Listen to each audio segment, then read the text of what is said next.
Testing test. On this episode of Kaiju number 8, episode 5, we got a blonde-haired orphan, revenge in the second degree, and a fire intro.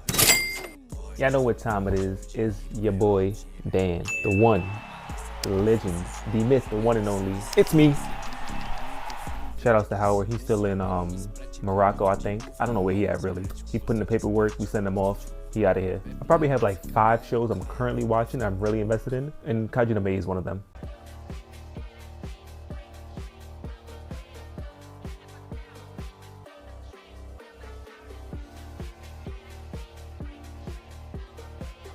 Also To Be Hero X, also Clevitus. And if I'm not forgetting anything else, I think I really have 3 shows I'm watching that I think is really good. Act like you've been here before. You already know what to do. Hit the subscribe down below. And you know what, honestly, if you haven't already, check out the Discord. The Discord is a place where you can talk about whatever anime you're watching, all your anime hobbies and non-anime hobbies. So we want you. It's like the Uncle Sam, we want you. So join the community, Animeintake, NYC. If you're hearing this, is not too late because Kaiju No, episode 5 was a 7. I know I'm jumping the gun, but we in the rating section. Episode 5 was a 7. Why, you ask? Let me tell you. I feel like this is the beginning of a whole arc, and this arc, we're only 5 episodes in, and this should not be the beginning of an arc, but that's what it felt like to me.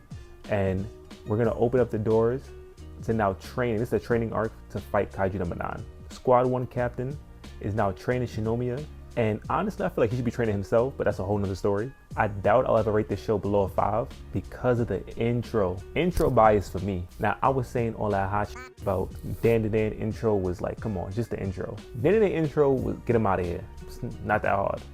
Kaiju number 8, 4K monitors to the rescue. That thing is amazing. The new song by Aurora 2, you can't run from yourself for real. You really can't. But also with the death of Pops, it wrapped up very nicely with Kafka going back to his hometown, seeing his old friends. I like that part a lot, honestly, because you know, when the main character go back to his grassroots, he about to leave everything behind because he not looking back after this episode. Whatever y'all got going on, cleaning up these corpses, he don't care. Y'all in a different world now. He not messing with y'all no more for real. He's now officially in the Kaiju world. Now, before I get into detail, let me introduce highlights. My first highlight is Kaiju number 9 really have no mercy. Now, granted, he did study by watching humans a lot. This man split his head in half to attack both Shinomiya and the researcher dude. He's like, wait, why not just do this in the beginning? I already know how you're gonna react. You're gonna try to save people. Man, I'm up out of here. Because honestly, with that new body he got, he could have smoked number 9 and Squad 1 captain. Easily could have smoked him. Kaiju number 9 is obviously playing by different rules. As he said, the era of Kaiju is coming. I don't know what that means for real. Because I keep thinking to myself, first of all, how was Kaiju even created? 1, 2, who was pushing the Kaiju to this place? There has to be some type of plan behind it. Somebody's orchestrating, yo, Kaiju come here. Because Kaijus aren't really aliens. They were made here. They're mutations of some sort. Make it make sense. The era of Kaiju is coming? What does that even look like? First off, the Kaiju pull up whenever they want and they destroy everything. People gotta live like on the edge of their seat every time when you wake up, like, do I gotta go to work or gotta run to the shelter? Who knows? I would hate to live in this kind of world. Shout outs to all the first time listeners, but right now I'm gonna talk to the day ones back in the day. The question is Kafka human? Because the last thing we saw, he had a little scrape of his arm that could not turn back to human form, still in Kaiju form. Is he gonna stay Kaiju forever at a certain point? Now, I forgot my take, but I'm pretty sure it's that Kafka's not human. I could be wrong.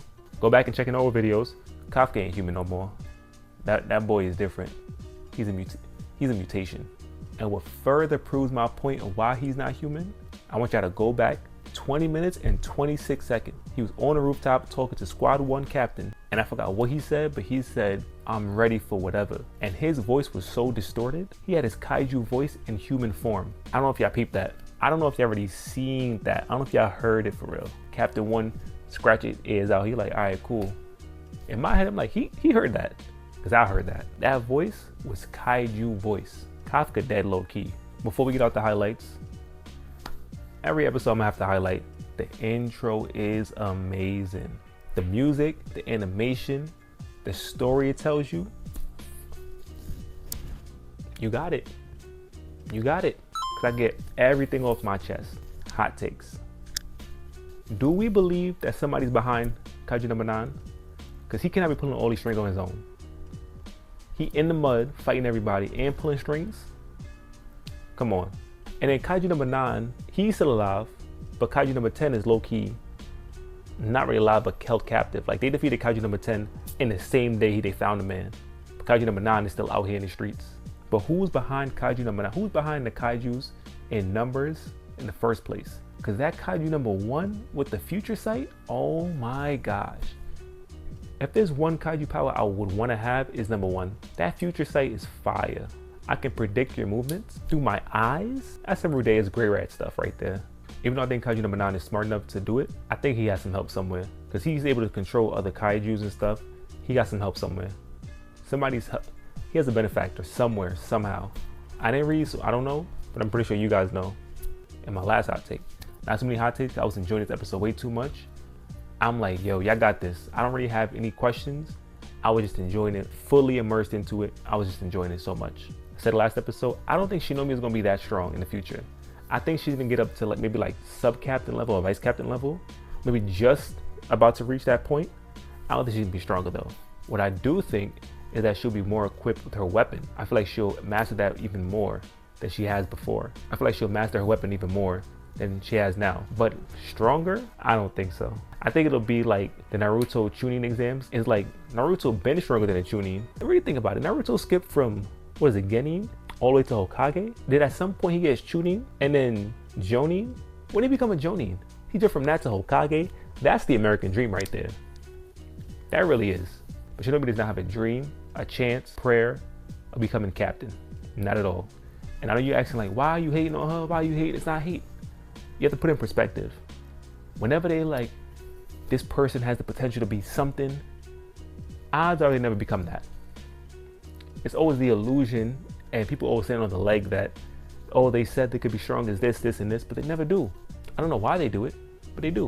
So with my 30 plus years of watching anime, I notice what you're doing. Shinomiya, get out of here. Reno, he's gonna be a problem. He's gonna be a problem. But maybe he'll be, I could see him being just almost so close to being a vice captain. So close to being a vice captain. But I don't see him being an actual vice captain at all. Her trajectory is too high for them to just like put her there. Well, she may deliver the final blow on Kaiju number 9. I want to see her get that rank, that title of vice captain. Or she may even become a captain of her own squad. And then Kafka gonna be her number 2. I know Kafka's dream is to be with Mina. Mina kind of already has a vice captain, so you're not on the squad. But that's my thoughts here at Animeintake. If you like them, like down below as well. If you don't like them, tell me why in the comments. Y'all be giving me like one word sometimes. I'll be like, bro, I don't know what you're talking about. I don't. In my head, it makes sense. But in your head, what I'm saying don't make sense. You gotta vocalize that. Advocate for yourself, my boy. But odds are, if you watch the show, you agree with me. That's just what it comes down to. But I ain't gonna hold you up for too long. About to get up out of here. What's next on the list?